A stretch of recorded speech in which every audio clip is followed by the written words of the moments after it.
Intro eu.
Ia să vedem, sunteți aici? Da! Dăm drumul la spectacol! Da! Alegeți-vă un voluntar și o spănuțele, vă uitați cu toții în ochii mei și îmi zâmbiți. Ochii copii sunt singurele elemente care rămân neschimbate pe parcursul vieții voastre. Și cel sau cea care acum zâmbește din tot sufletul este... Ia, da, tu un roșu care sare așa, băi. Hai, fugi repede pe scenă.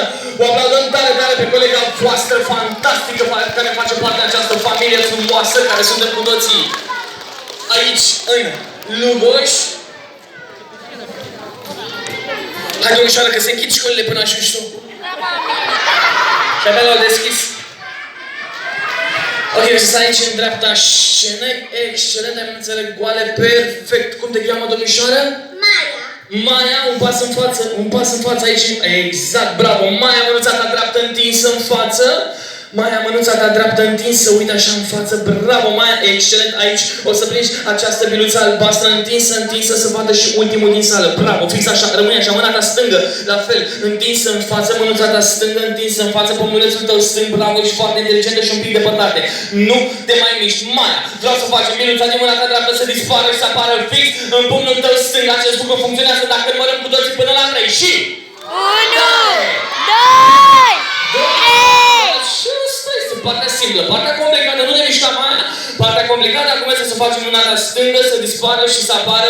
Înapoi asta este foarte complicat. Încă o dată până la 3. 2, 3! Cum am făcut? Am glumit. Mai este matul nostru cu la care să fie sinceră.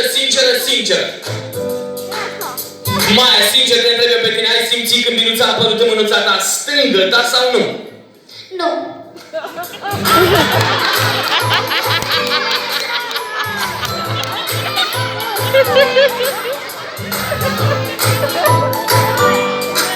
Te mai întreb eu o dată, Maia, pe tine, ai simțit când biluța exact a apărut în mânuța ta stângă, da sau nu?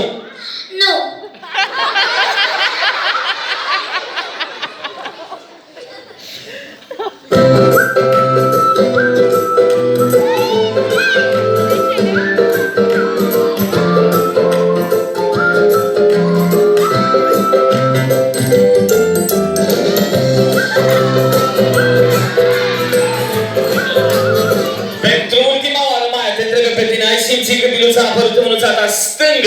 nu? Nu.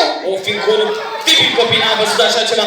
Încă o dovadă că banii nu cumpără iubirea, dar fiindcă ești o domnișoară puternică, o să ții tu microfonul fix așa, să nu apleci. Mânuța eu această beriță, biluță Maia, scuze și fii foarte, foarte atentă. Dacă una merge la mine în mâna mea stângă, poți reține asta. Una merge la mine în mâna mea stângă, una în mânuța ta dreaptă, pănulețul tare strâns și... Ai prins-o? Ambele sunt acum la Maia!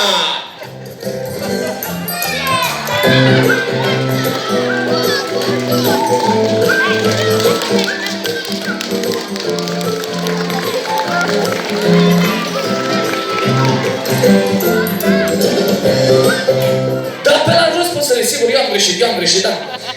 Am și un băiețel gâdinicios aici în sală, un băiețel gâdinicios, curajos, domnule de acolo din primul rând, lasă balonul și fete și vină repede pe scenă.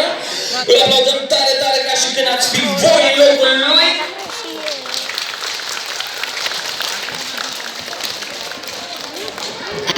Wow, ce uiteți, cum te cheamă? Alex. Alex, vină mai aproape, Alex în dreapta și ne-am așezat o ucică metalică, o găleată acolo și o vezi? Da.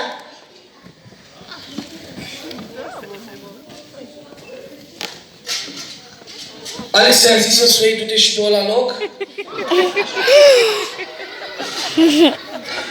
Bun, acum poți să te duci să o iei? Mi-aduci mie și vreau acum, Alex, să te uiți la nasul tău. Îl vezi? Păi cu ochiul, nasul e nu mie și vreau să-ți imaginezi pe vârful nasului, vreau să crezi că există o monedă invizibilă. Invizibilă, copii, înseamnă că nu se vede, există doar în imaginația lui. Dacă tu crezi, o să ne faci pe toți să credem. De fapt, venim la școală, la grădiniță, să credem în visele noastre, în ambițiile noastre. Am venit acum să vă spun că visele voastre vor deveni realitate prin ambiție, voință și o puternică motivație care zilnic le exersați și acasă cu părinții voștri, care acum mai merită tare o rundă de aplauze din partea voastră. Alex, un pas în dreapta scenei. Perfect. Ia acea monedă, uite așa, Alex, de pe vârful nasului. Și de acolo de unde ești până să te miști, aruncă aici. Mâna ta stângă sus. Sus. Aceea e stângă? Cealaltă stângă? Hai să vedeți dacă Alex poate să facă această mișcare de panteră. Wow, a fost pantera roza, doar o mișcare asta așa, miau. Cu tot cu miau sau ce miau tău? A treia oară și ultima dată, întâi eu, apoi tu ai răbdare, mișcarea este foarte, foarte încet. Ultima dată, practic, o lepădă-ți sporul de la podea așa cu grație să simt cum curge diafamă prin tine. Asta de departe ți-a ieșit cel mai bine, dar ce-mi văd ochii fix acolo, în primul rând, pe mijloc, o domnișoară extraordinar de frumoasă, du-te la ea. Nu pe acolo, așa pe margine. Până ajungi la stea acolo, domnișoară, vine muntele la Mahomet, nu invers. Până ajungi la uite de toată sala, toate fetele de aici sunt extraordinar de frumoase și băieții vreau să le tratați ca atare. Fetele când sunt mici, sunt prințese și când vor crește mari vor deveni regine. Ai ajuns la ea, primul rând, Alex, primul rând. Prima fetiță care o vezi în primul rând, exact, ea. Ai ajuns de a vezi care o monedă, lasă, băi, dintr-unul la mânuță, nu? Nu, domnișoară, treci înapoi. Intenția era bună, dar nu. Mai târziu, da? Are o monedă de aur la ureche, ia-o. Nu tu. Alex o ia, da? De la urechea ta. Bravo. Moneda în urechea și repede aruncă aici. Alex, repede aruncă aici. Un alt băiețel simpatic lângă mami, singură, la niște o monedă singură, ia-o de la urechea ta și repede aruncă aici. Super, o domnișoară acolo simpatică, niște o monedă singurică, ia-o de la urechea ta și repede aruncă. Haide, la tine mă refer, da? Repede aruncă aici o altă domnișoară simpatică, niște o monedă singurică, ia-o și repede aruncă aici de data asta. Exact. Nu mă mai întrebați cine consideră puteți arunca nu toată lumea dată ca să mai poți să vorbesc. Ții mâna, cât timp ții mâna, nu se pot auzi, nu profitați de faptul că sunt actor și trebuie să... Te-am văzut să gesticulezi. Bun. Omul vă spune să nu...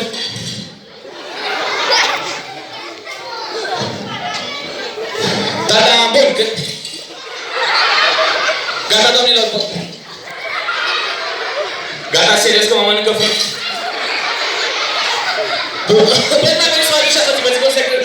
Și de ce câteodată uneori la școală, la grădiniță, aveți emoții când discutați cu un adult, fiindcă secundele acelea de stres, de tensiune, uitați să vă hidratați corespunzător cu aer. Acum când avem foarte multă energie, facem cu toții o inspirație și expirație de curățire. Inspirăm cu tot!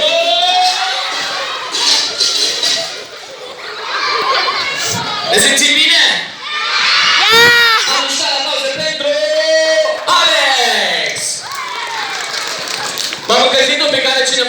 apă, că o să văd cineva lichide aici în lungă și n-are o sticlă cu apă sus, o văd și eu, nu-ți apă plată, da? Domnișoara de acolo din mijloc, hai repede, cu tot cu apiță, da, și împărțim sala în două jumătăți, jumătatea din stânga și jumătatea din dreapta. Cine aplaudă mai tare câștigă? Oricum, voi sunteți câștigători cu toții în inimile părinților voștri, da? Uitați-vă că se chinuie, uitați-vă că se chinuie, da? Când încearcă cineva să iasă, încercați un pic, o să vă ridicați în picioare. Cum ajungi? Invers. Încă o dată, e bună. Ok, perfect, să aveți grijă tot timpul când urcați treptele. Dar ne grăbim un pic ca să nu pierdem energia spectacolului, dar să avem și grijă de noi. Cum te cheamă, domnișoară? Nati, fii atentă, Nati, vor aplauda, dar pe rând, mai întâi să aplaudă doar cei din partea stângă. Hai! Nu e rău? Super! Acum să aplaude cei din partea dreaptă.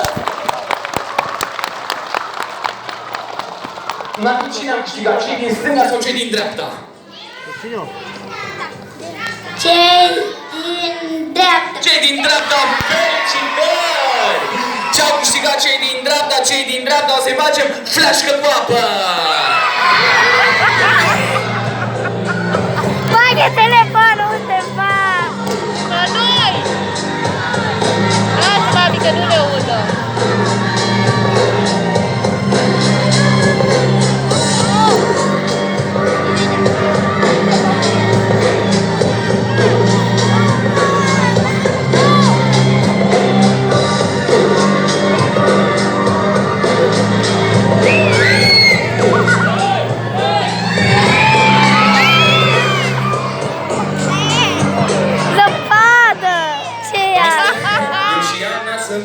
Mi-este dor de iarnă.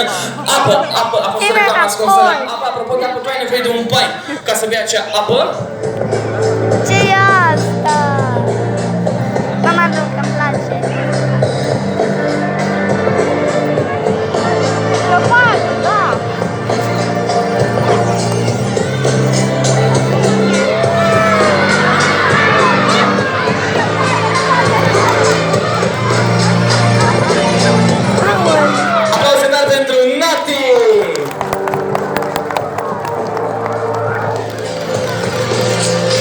Și bilețelul să nu ți luiți, Nati, uite-te aici, în jur, ce balon îți place ție cel mai mult de aici? Ce balon, orice balon îți place ție? Care? Ha? Cel roz, acolo, fugi și ia-ți, nu mai sta pe gând, fugi și ia-ți, uite, poți să cobori și pe partea aceea, hai să mă aplaudă tare pe Nati! Voi aveți TikTok? Da! Nici eu. Bun, hai să facem o provocare ca pe TikTok. Pariu că vă fac să aplaudați fără să vă dați seama. Deci facem un efect cu toată sala, da? Pentru acest efect nimeni nu mai aplaudă, toată lumea face exact ceea ce fac și eu. Hai să vă dau probă să văd dacă ați înțeles. Aplaudați. Nu v-am păcălit. Eu încerc să vă păcălesc, nu vă lăsați păcăliți, da? Cu toate că știați că vă păcălesc, ați aplaudat. Ok. Încă o dată de la capăt, toată lumea face exact ceea ce fac și eu. Mâna dreaptă întinsă în față. Super, nu ne grăbim. Mâna stângă întinsă în față. Încrucișăm cele două palme, care ulterior formează un X, exact ca la X-Factor. Întoarcem palmele față în față și în momentul în care se apropie, degetele se îndrepătrund și rămân așa, nu se mai desfac, dar vreau mânuțele un pic mai sus la nivelul feței, așa, mami, ca să le văd și eu. Bravo, mami, la 3. Vine o mișcare din încheietură. 1, bravo, tati, 2. Ha! Ha! Ha! Ha! Ai rămas în urmă? Încă o dată pentru cei care au rămas în urmă. Scutură mânuțele.